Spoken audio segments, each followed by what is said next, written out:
Banyak banget peserta CPNS yang gagal di SKD karena kurang memahami dan juga terjebak di dalam soal TWK-nya. Nah, teman-teman, di video ini aku akan bahas beberapa soal yang bisa membantu kalian untuk mendapatkan nilai dan skor yang bagus di SKD nanti.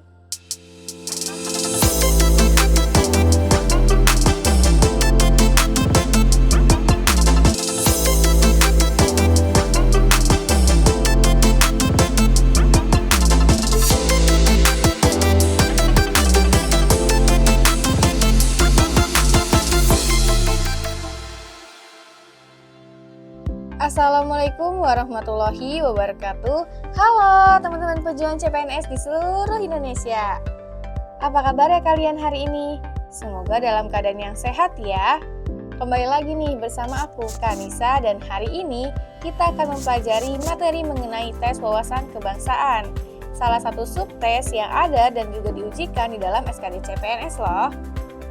Nah, hari ini teman-teman aku akan bahas 5 soal yang tentunya bisa banget nih membantu kalian untuk lebih memahami mengenai tes wawasan kebangsaan. Kita mulai aja langsung yuk. Let's go! Oke, teman-teman, kita masuk ke soal pertama, materi mengenai nasionalisme. Adinda adalah seorang pegawai pemerintahan yang berdomisili di kota besar dengan segala fasilitas dan kenyamanan yang ada. Suatu hari, dengan alasan kemanusiaan, Adinda ditugaskan untuk bekerja di salah satu daerah 3T di Indonesia yang letaknya ada di sebuah pulau di selatan Indonesia dengan keadaan yang jauh dari kata nyaman dan penuh fasilitas. Namun, dengan segenap hati dan dengan berlandaskan rasa cintanya kepada tanah air dan keinginannya untuk memajukan bangsa, ia rela untuk meninggalkan kehidupannya di kota dan menerima tugas di pulau tersebut. Berdasarkan uraian di atas, sikap Adinda termasuk ke dalam sikap A. Bela negara, B. Patriotisme, C. Nasionalisme, D. Cinta tanah air, E. Tepa selira. Nah, di sini teman-teman, kita cari kata kuncinya dulu nih, teman-teman, untuk menjawabnya.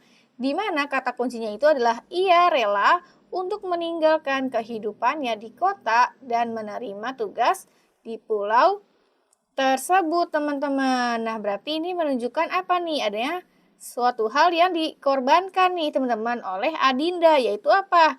Kehidupannya di perkotaan yang penuh dengan segala fasilitas dan juga kenyamanan nih, teman-teman. Nah, berarti, teman-teman, sikap yang menunjukkan adanya rela berkorban nih, teman-teman, untuk bangsa dan juga negara. Itu merupakan sikap apa?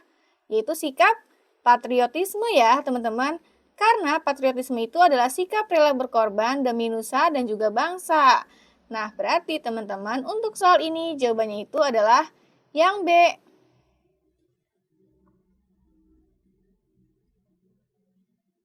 Oke, kita masuk ke soal yang nomor 2, masih berkaitan dengan nasionalisme. Nasionalisme merupakan suatu sikap politik atau pemahaman dari masyarakat suatu bangsa yang memiliki keselarasan kebudayaan dan wilayah. Dengan demikian, setiap warga negara merasakan adanya kesetiaan yang mendalam terhadap negara dan bangsanya sendiri. Hal tersebut dibuktikan dengan sikap dan tingkah laku masyarakat kepada negara. Sikap dan perilaku nasionalis bangsa Indonesia dapat ditunjukkan dengan cara A. Membuat cuitan di media sosial untuk menurunkan Presiden Joko Widodo dari jabatannya saat ini. B. Berperan aktif dalam kegiatan arisan di lingkungan tempat tinggal. C. Menolak ideologi negara dan ingin menggantinya sesuai dengan yang diyakini. D. Melaksanakan upacara bendera setiap hari Senin dan hari-hari besar nasional. E. Rajin dan bekerja keras untuk mensejahterakan kehidupan keluarga. Nah, tadi teman-teman, sikap dan perilaku nasionalis bangsa Indonesia berarti apa? Mencintai bangsa dan negara Indonesia ya, teman-teman. Itu yang mana nih, teman-teman, yang ditunjukkannya nih? Nah, teman-teman, untuk mencerminkan sikap dan perilaku nasionalis yang dapat dilakukan itu adalah dengan melaksanakan upacara bendera setiap hari Senin dan juga hari-hari besar nasional. Kenapa nih, teman-teman? Apa kaitannya nih antara mengikuti upacara bendera dengan perilaku nasionalis bangsa Indonesia? Nah, karena teman-teman, dengan mengikuti kegiatan upacara bendera, maka dapat menumbuhkan sikap nasionalisme, di mana di dalam upacara bendera itu kan kita akan mendengarkan teks pembukaan UUD 1945, kemudian juga ada menyanyikan lagu Indonesia Raya. Nah, hal itu merupakan wujud dari nasionalisme untuk bangsa Indonesia, teman-teman. Jadi untuk soal ini jawabannya itu adalah opsi yang D ya.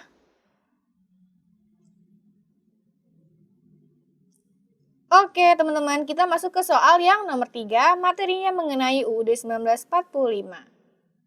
Menurut UUD 1945 pasal 30 ayat 2, usaha pertahanan dan keamanan negara dilaksanakan melalui sistem pertahanan rakyat semesta. Yang menjadi kekuatan utama dari sistem pertahanan rakyat semesta adalah A. TNI dan Polri, B. Seluruh rakyat Indonesia, C. Polri, D. TNI, Polri, dan seluruh rakyat Indonesia, E. TNI. Nah, teman-teman, soal ini sebenarnya bisa termasuk ke dalam soal mengenai UUD 1945 dan juga bela negara ya. Nah, di sini berarti kita langsung mengacu aja nih ke pasal 30 ayat 2 nih untuk tahu jawabannya. Di mana, teman-teman, isi dari pasal 30 ayat 2 ini adalah usaha pertahanan dan keamanan negara dilaksanakan melalui sistem pertahanan dan keamanan rakyat semesta oleh Tentara Nasional Indonesia dan Kepolisian Negara Republik Indonesia sebagai kekuatan utama dan rakyat sebagai kekuatan pendukung. Nah, berarti teman-teman yang menjadi kekuatan utamanya itu adalah TNI dan juga Polri ya, teman-teman. Sedangkan kekuatan pendukungnya itu adalah rakyat Indonesia. Berarti teman-teman untuk soal ini jawabannya itu sudah jelas yaitu yang A ya. Kalau yang B seluruh rakyat Indonesia tadi adalah kekuatan pendukung. Eits, sebentar dulu teman-teman. Sebelum aku masuk ke soal nomor 4, aku meminta tolong ke kalian dulu nih untuk bantu channel ini agar terus berkembang dengan cara klik like video ini, kemudian subscribe channel ini dan jangan lupa nyalain notifikasi karena kita bakal ketemu setiap hari loh. Dan jangan lupa share video ini ke pejuang CPNS lainnya.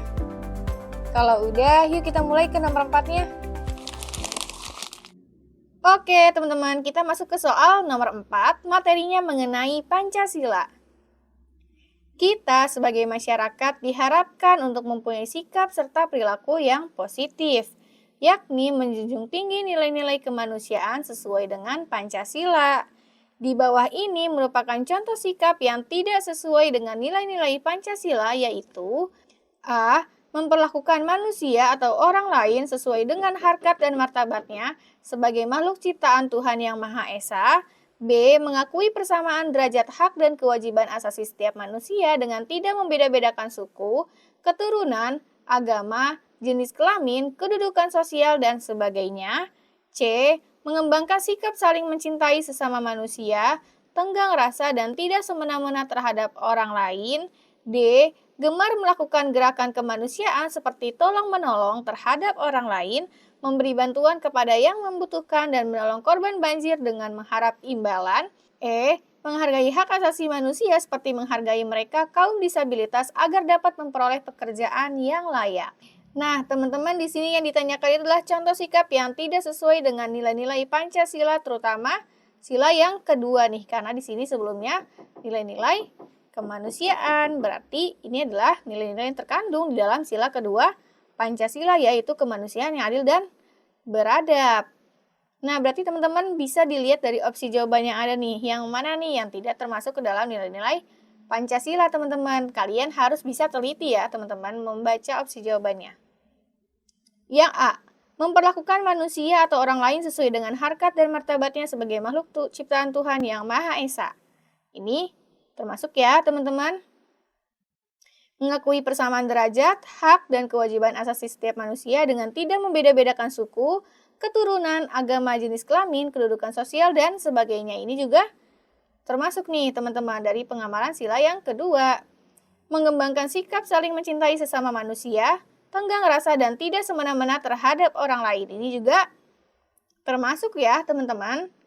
Gemar melakukan gerakan kemanusiaan seperti tolong-menolong terhadap orang lain, memberi bantuan kepada yang membutuhkan, dan menolong korban banjir dengan mengharap imbalan. Nah, di sini teman-teman, ada kata dengan mengharap imbalan. Apakah ini merupakan bentuk sikap yang sesuai dengan nilai kemanusiaan?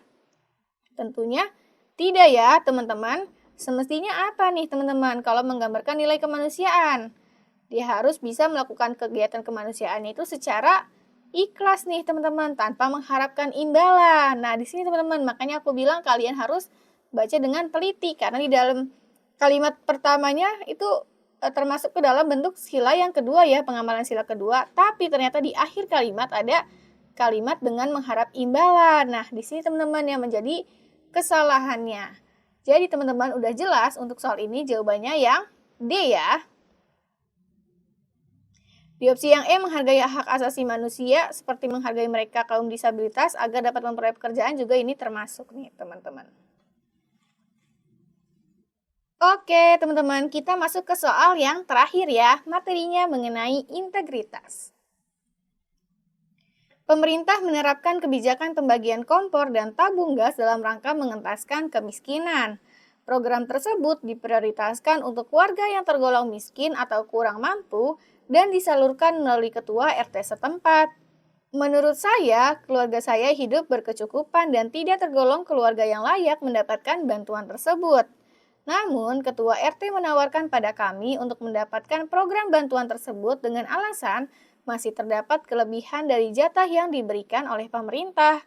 Sikap yang harus saya lakukan adalah A. Menerima bantuan tersebut dengan senang hati. B. Berhubung tidak ada lagi warga miskin di lingkungan sekitar yang berhak menerima, maka tentu saya akan menerimanya. C. Menolaknya karena itu bukan hak saya. D. Menerima karena itu rezeki saya.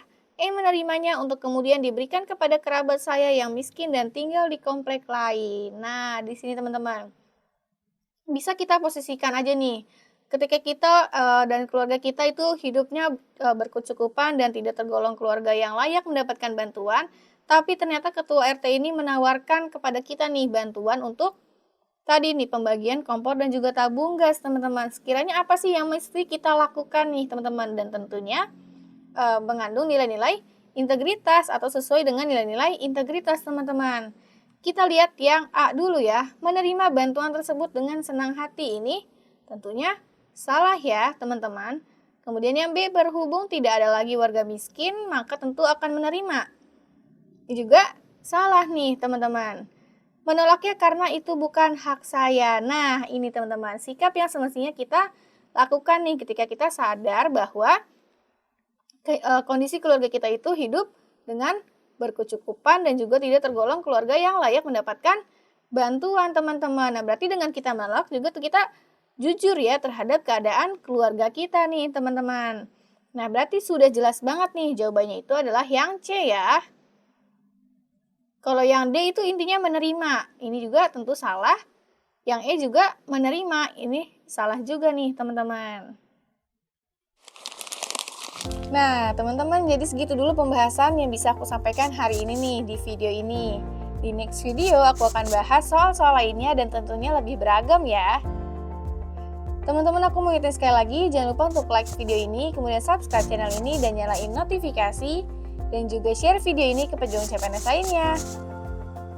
Terakhir, aku mau ucapin terima kasih teman-teman sudah nonton video ini sampai habis. Sampai bertemu lagi di video soal selanjutnya ya. Dadah!